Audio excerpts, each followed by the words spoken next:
మొన్న యూట్యూబ్ లో నా సోషల్ మీడియా అకౌంట్ లో ఒక ఆయన కామెంట్ పెట్టాడు. ఏమని? నేను ఏ స్టేజ్ మీదకి ఎక్కినా, ఏ సభలో పాల్గొన్నా నేను చెప్తాను, మీ మతాలను మీరు గౌరవించుకోండి, మీ దేవీ దేవతలను మీరు పూజించుకోండి, మాకు ఏ ఇబ్బంది లేదు, మేము మీ జోలికి రాము, మా జోలికి గనక మీరు వస్తే ఊరుకునే ప్రసక్తి లేదని చెప్పి నేను హెచ్చరించాను. ప్రతి సభలో ఇదే చెప్తాను. నేను వేరే మతాలను నిందించడం, కించపరచడం అనే విషయం గనక నేను చేస్తే నేను సన్యాసిని ఎందుకైతా, నేను తాపసిని ఎందుకైతా, నేను గురువుని ఎందుకైతా, భరతమాత ముద్దు బిడ్డని ఎందుకైతా, హిందూ ధర్మపు వారసుడిని ఎందుకైతా.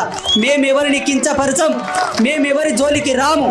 కానీ మన యూట్యూబ్ ఛానల్లో ఒక క్రైస్తవుడు కామెంట్ పెట్టాడు, పరాశ్రీ స్వామి మతోన్మాది అని. చూడండి, ఒకడు కామెంట్ పెట్టాడని చెప్పట్లేదు, యావత్ క్రైస్తవ సమాజం, యావత్ మహమ్మదీయ సమాజం అంతా ఒకటి బాగా గుర్తు పెట్టుకోండి.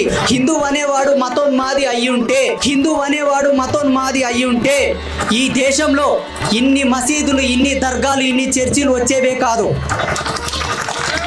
హిందూ అనేవాడు మతోన్మాది అయ్యుంటే కాశీలో విశ్వనాథుని సన్నిధిలో మసీదు వచ్చేదే కాదు. హిందూ అనేవాడు మతోన్మాది అయితే మథురలో కృష్ణ పరమాత్ముడు జన్మించిన స్థలంలో మసీదు వచ్చేదే కాదు. హిందూ ఎప్పుడు మతోన్మాది కాదు.